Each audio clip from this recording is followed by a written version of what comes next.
আপনাদের সকলকে বাঙালি বুল চ্যানেলে স্বাগতম। আশা করি সকলে ভালো আছেন। এই ভিডিওতে আমি যে স্টকের প্রাইস চার্টকে অ্যানালাইজ করব সেটা হলো সপার স্টক। এই সপার স্টক একটা রিটেল সেক্টরের স্টক। এই স্টকটা কারেন্ট মাসে রিটার্ন দিয়েছে 7%, লাস্ট 3 মাসে রিটার্ন দিয়েছে 15% এবং লাস্ট 6 মাসে রিটার্ন দিয়েছে 15%।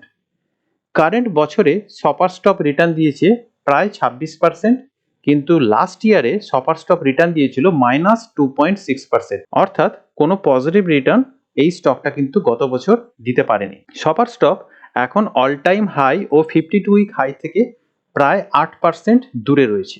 সপার স্টকটা এবছরে মোট 3বার 52 উইক হাই তৈরি করতে পেরেছে। চার্টে এই যে সাদা ডটগুলো দেখতে পাচ্ছেন, এই ডটগুলোর অর্থ হলো এই ক্যান্ডেলগুলোর মাধ্যমে চার্টে নতুন নতুন 52 উইক হাই হয়েছিল। মনে রাখবেন, চার্টে যত বেশি সংখ্যায় 52 উইক হাই হবে, আপ ট্রেন্ড তত বেশি শক্তিশালী হবে। সপার স্টপের ট্রেন্ড স্কোর এখন 500-র মধ্যে কিন্তু 500। এর অর্থ সপার স্টপে যে আপ ট্রেন্ড চলছে এটা হলো সুপার বুলিশ। এখন আমি মান্থলি চার্টকে অ্যানালাইজ করব এবং তারপর উইকলি চার্টকে অ্যানালাইজ করব এবং সব শেষে ডেইলি চার্টকে অ্যানালাইজ করব। মান্থলি চার্টে দেখব আপ ট্রেন্ড চলছে কিনা। আমি মান্থলি চার্টে একটা ট্রেন্ড লাইন ড্র করার চেষ্টা করব।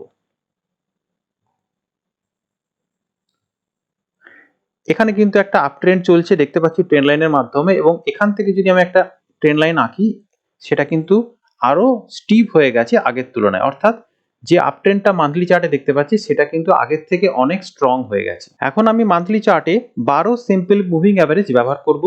মান্থলি চার্টে প্রাইস 12 এসএম এর উপরে যতক্ষণ থাকবে মেইন ট্রেন্ড ততক্ষণ আপ থাকবে।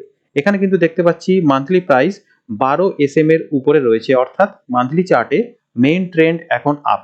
এখানে লক্ষ্য করুন, মান্থলি চার্টে একটা স্ট্রং সাপ্লাই জোন ছিল এইটা, এবং এইখানেই কিন্তু প্রাইস এখন ঘোরাঘুরি করছে, এবং মান্থলি চার্টে একটা স্ট্রং ডিমান্ড জোন আমরা খুঁজে পাচ্ছি, সেটা হলো এইটা।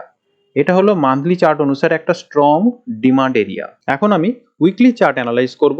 উইকলি চার্টে আমি 52 সিম্পল মুভিং অ্যাভারেজ ব্যবহার করেছি। উইকলি চার্টে যদি প্রাইস 52 এসএম এর উপরে থাকে এবং 52 এসএম এ থেকে দূরে থাকে তাহলে আপ ট্রেন্ড আরো শক্তিশালী হয়। এখানে উইকলি চার্টে প্রাইস কিন্তু 52 এসএম এর উপরে রয়েছে এবং 52 এসএম এ থেকে দূরে রয়েছে, অর্থাৎ চার্টে কিন্তু শক্তিশালী আপ ট্রেন্ড চলছে, সেটা কিন্তু আমরা বুঝতে পারছি। এখন উইকলি প্রাইস চার্টের সাথে আমি দেখে নেব উইকলি আরএস বা রিলেটিভ স্ট্রেংথ এখন কি অবস্থায় রয়েছে। আরএস যদি পজিটিভ থাকে তার অর্থ স্টকটি ব্রডার মার্কেটকে আউটপারফর্ম করছে। তাই কোনো স্টক বাই করার আগে দেখে নেব উইকলি আরএস পজিটিভ আছে না নেগেটিভ আছে। এখানে কিন্তু দেখতে পাচ্ছি উইকলি আরএস নেগেটিভ রয়েছে। উইকলি আরএস নেগেটিভ থাকাকালীন যদি চার্টে ছোট স্টপ লসে বড় প্রফিটের সম্ভাবনা রয়েছে এমন ট্রেড খুঁজে পাই, সেক্ষেত্রে আমরা ছোট কোয়ান্টিটিতে ট্রেড নেওয়ার সুযোগ নিতে পারি। এখন আমি ডেইলি চার্ট অ্যানালাইজ করব। ডেইলি চার্টে আমি 63 সিম্পল মুভিং অ্যাভারেজ ব্যবহার করেছি। ডেইলি চার্টে যদি প্রাইস 63 এসএম এর উপরে থাকে এবং 63 এসএম এ থেকে দূরে থাকে তাহলে আপ ট্রেন্ডের মধ্যে বুলিশ মোমেন্টাম আরো শক্তিশালী হয়। এখন আমি ডেইলি চার্টে একটা টুল ব্যবহার করব যার নাম হচ্ছে ট্রেন্ড ব্যান্ড। শক্তিশালী আপ ট্রেন্ড চলাকালীন প্রাইস এই ট্রেন্ড ব্যান্ডের উপরে থাকে। ট্রেন্ড ব্যান্ডের ভিতরে যখন প্রাইস থাকে তখন চার্টে ছোট কারেকশন বা সাইডওয়েজ ট্রেন্ড চলে, কিন্তু ট্রেন্ড ব্যান্ডের নিচে আপ ট্রেন্ড রিভার্সালের সম্ভাবনা বেড়ে যায়। এখানে কিন্তু দেখতে পাচ্ছি প্রাইস কিন্তু ট্রেন্ড ব্যান্ডের উপরে রয়েছে। লক্ষ্য করে দেখুন, এখানেও কিন্তু প্রাইস ট্রেন্ড ব্যান্ডের উপরে ছিল এবং সেখান থেকে একটা শার্প কারেকশন আসে, কিন্তু নিচে যে ডিমান্ড জোনটা আমরা মান্থলি চার্টে ড্র করেছিলাম সেখানে সাপোর্ট নিয়ে প্রাইস কিন্তু আবার উপরে চলে যায় এবং নতুন 52 উইক হাই তৈরি করে এখন ট্রেন্ড ব্যান্ডের উপরে রয়েছে। এখানে লক্ষ্য করে দেখুন, ট্রেন্ড ব্যান্ডের নিচে যখনই প্রাইস ক্লোজ করেছে এখান থেকে কিন্তু একটা শার্প বাইং প্রেসার এসেছে, অর্থাৎ এই জোনটাতে কিন্তু একটা স্ট্রং ডিমান্ড জোন রয়েছে। এখান থেকে প্রাইস ফলস ব্রেকআউট দিয়ে প্রাইস কিন্তু রিভার্স করে গেছে। তাই এক্ষেত্রে আমরা ট্রেন্ড ব্যান্ডের উপরে থাকাকালীন প্রাইসে একটা ছোট স্টপ লসের ট্রেড খুঁজে পাই কিনা সেটা খুঁজে দেখার চেষ্টা করব চার্টে। ডেইলি চার্টে এখন আমি র্যালি সাইজের সাথে কারেকশন সাইজকে তুলনা করে বুঝবো চার্টে বুলিশ মোমেন্টাম কতটা শক্তিশালী। এই যে সবুজ রঙের গ্রাফটা দেখতে পাচ্ছেন এগুলো হচ্ছে র্যালি সাইজ, এবং গোলাপি রঙের যে গ্রাফটা এগুলো হচ্ছে কারেকশন সাইজ। লক্ষ্য করে দেখুন, এখানে র্যালির সাইজগুলো কিন্তু অনেক বড় বড়, কারেকশনের সাইজগুলো কিন্তু অনেক ছোট ছোট। তাই বলা যায় সহজেই যে চার্টে যে বুলিশ মোমেন্টাম রয়েছে সেটা কিন্তু এখন অনেক স্ট্রং। সপার স্টক একটা রিটেল সেক্টরের স্টক, তাই এখন আমি স্টকের ডেইলি চার্টের সাথে স্টকটি যেহেতু রিটেল সেক্টরের স্টক, তাই এই সেক্টরের ব্রেথ চার্টকে তুলনা করে বুঝবো স্টকটি সেক্টরকে আউট পারফর্ম করতে পারছে কিনা। সবুজ লাইনটার অর্থ হলো রিটেল সেক্টরের কত শতাংশ স্টক এখন আপ ট্রেন্ডে চলছে। এখানে কিন্তু দেখতে পাচ্ছি ভ্যালুটা 46, অর্থাৎ 46% স্টক রিটেল সেক্টরের এখন আপ ট্রেন্ডে চলছে। এবং গোলাপি লাইনটার অর্থ হলো যে 9% রিটেল সেক্টরের স্টক এখন ডাউন ট্রেন্ডে চলছে। এখানে দেখব যে এই সবুজ লাইনটার সঙ্গে তাল মিলিয়ে সপার স্টক চলতে পারছে কিনা। এখানে দেখুন লক্ষ্য করে এই সবুজ লাইনটা কিন্তু গ্র্যাজুয়ালি উপরের দিকে গেছে এবং সেই সঙ্গে প্রাইসকেও দেখছি কিন্তু প্রাইস হায়ার হাই তৈরি করতে করতে উপরে গেছে। তাই সহজেই বলা যায় যে সপার স্টক কিন্তু এই সেক্টরের সঙ্গে তাল মিলিয়ে চলছে। এখন আমি স্টকের ডেলি চার্টের সাথে নিফটির ডেলি চার্টকে তুলনা করে দেখব স্টকটি নিফটির তুলনায় কেমন চলছে। লক্ষ্য করে দেখুন এখানে নিফটি যখন লাইফ হাই তৈরি করছিল তখন কিন্তু সপার স্টপ একটা রেঞ্জের মধ্যে ছিল। আবার সপার স্টপ যখন নতুন করে 52 উইক হাই বা লাইফ হাই তৈরি করেছে, তারপরে যে কারেকশনটা দিয়েছে নিফটিতে কিন্তু সেই রকম ভয়ঙ্কর কারেকশন আমরা দেখতে পাচ্ছি না। আবার নিফটি আবার পুনরায় ফিরে গিয়ে যখন লাইফ হাই তৈরি করছে, সপার স্টপ কিন্তু তখন যেতে পারেনি। কিন্তু সপার স্টপ এখন আবার নতুন করে লাইফ টাইম হাই তৈরি করেছে যখন আবার নিফটি লাইফ টাইম হাইতে রয়েছে। অর্থাৎ সপার স্টপ কিন্তু আগে নিফটির সঙ্গে তাল না মেলাতে পারলো, এবারে কিন্তু অন্যরকম একটু সিমটমস আমরা দেখতে পাচ্ছি। তাই সপার স্টপে যদি নিফটির তুলনায় স্ট্রেংথ বজায় থাকে, সেক্ষেত্রে আমরা ছোট স্টপ লসে একটা বুলিশ ট্রেড খুঁজে পাওয়ার এবং ট্রেড নেওয়ার চেষ্টা করতে পারি। এই স্টকটিতে বুলিশ মোমেন্টাম এখন কেমন তা বোঝার জন্য আমি 3টে টাইম ফ্রেমে আরএসআই কোন জোনে রয়েছে তা দেখব। উইকলি ও মান্থলি আরএসআই 60-এর উপর থাকলে তার অর্থ হচ্ছে স্ট্রং বুলিশ, কিন্তু 50 থেকে 60-এর মধ্যে থাকলে তার অর্থ বুলিশ, কিন্তু 50-এর নিচে থাকলে তার অর্থ বেয়ারিশ। আবার অন্যদিকে ডেইলি আরএসআই যদি 60-এর উপরে থাকে তার অর্থ স্ট্রং বুলিশ, কিন্তু 60 থেকে 40-এর মধ্যে থাকলে এর অর্থ হচ্ছে সাইডওয়েজ ট্রেন্ড বা স্মল কারেকশন ফেজ, কিন্তু 40-এর নিচে থাকলে তার অর্থ হচ্ছে বেয়ারিশ।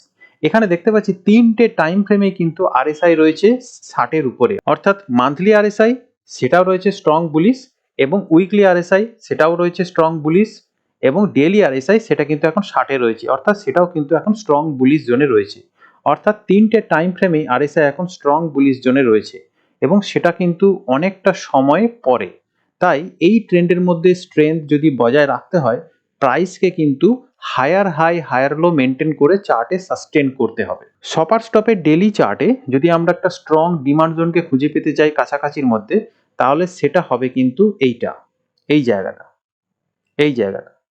অর্থাৎ 800 থেকে 840 এই রেঞ্জটা হবে কাছাকাছির মধ্যে স্ট্রং ডিমান্ড জোন। কিন্তু আপনার রিস্ক অ্যাপিটাইট যদি বড় থাকে, সেক্ষেত্রে আপনার স্টপ লস থাকবে 750-র নিচে, এবং এই সপার স্টপের ডিমান্ড জোন হচ্ছে 750 থেকে 850 এই রেঞ্জটা। অর্থাৎ আপনার রিস্ক লিমিট যদি বেশি থাকে, সেক্ষেত্রে আপনি এই 750-র নিচে স্টপ দিয়ে এই রেঞ্জটার মধ্যে, অর্থাৎ 850 থেকে 750 এই রেঞ্জের মধ্যে আপনি এক ভাগে কিংবা 2-3 ভাগে আপনি পজিশন নিতে পারেন। ধরি এই স্টকটিতে আমি 1 লাখ টাকা ইনভেস্ট করব।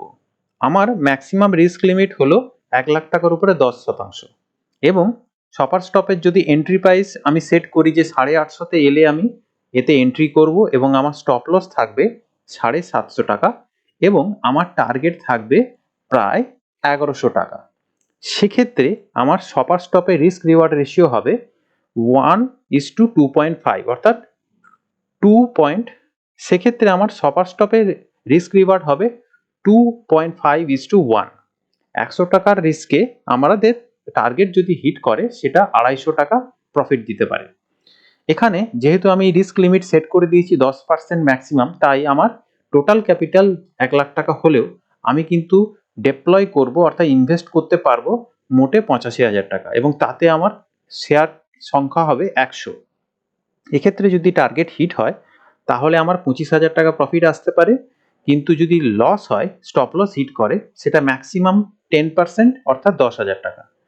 এখানে টার্গেট হিট করলে রিটার্ন হবে ডেপ্লয়েড ক্যাপিটালের উপরে প্রায় 29.5%, এবং টোটাল ক্যাপিটালের উপরে প্রায় 25%। এই ভিডিওর মাধ্যমে আমি আমার ব্যক্তিগত অ্যানালিসিস আপনাদের সামনে তুলে ধরলাম। এটা কোনো বাই সেল পরামর্শ নয়। আপনাদের কাছে অনুরোধ রইল আপনারা ভালোভাবে চার্ট ও রিস্ক রিওয়ার্ড অ্যানালাইজ করে সিদ্ধান্ত নেবেন। ভিডিওটা যদি ভালো লেগে থাকে, তাহলে লাইক আর সাবস্ক্রাইব করতে অনুরোধ রইল। দেখা হচ্ছে পরের ভিডিওতে। শিখতে থাকুন, সুস্থ থাকুন, এগিয়ে চলুন।